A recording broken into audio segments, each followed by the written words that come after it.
అందరూ ఈరోజు అయితే ఏలియా ప్రవక్త గురించి అయితే మనం మాట్లాడుకుందాం. ఏలియా ప్రవక్త పాత నిబంధనలో ఉన్నాడు, సరే, క్రొత్త నిబంధనలో ఉన్నాడా?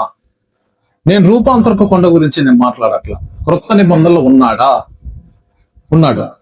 మెస్సయ రాక కంటే ముందు ఏలియా ప్రవక్త రావాల కదా అని చెప్పి పరిసేయుడు నికోదీము మన ప్రభు అయిన క్రీస్తుని అడగతాడు.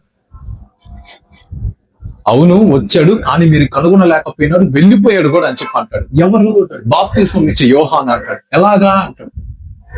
ఇది తెలుసుకోవాలంటే ముందు మనం గాబ్రియల్ దగ్గరికి వెళ్ళాలి. గాబ్రియల్ ఏమంటాడు జకర్యాతో?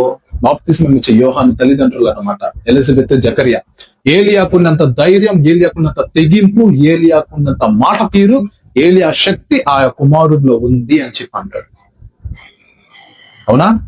దాని తర్వాత అనుమానిస్తాడు, ఏంది నిజమేనా ఇదంతా అంటాడు. గాబ్రియల్ శపిస్తాడు జకర్యాని, మాట రాదు.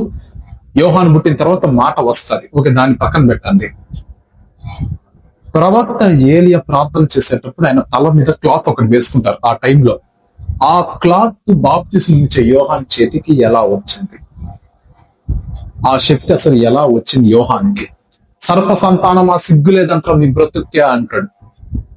హేరోదు రాజా, నీ తమ్ముడి భార్యతో కొలుకుతున్న వెనువ సిగ్గుల నీ బ్రతుక్కే అంటాడు బాప్తిస్మం ఇచ్చే యోహాను. అసలు యాక్చువల్ గా ఈ ధైర్యం ఎవరికి ఉంది? ఏలియాకి ఉంది.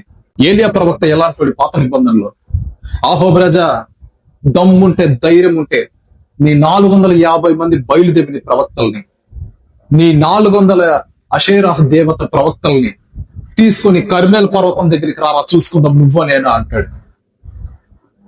దాని తర్వాత 3 సంవత్సరాలు వర్షం పడదని చెప్పి ప్రవచిస్తాడు. నిజంగానే పడదు వర్షం.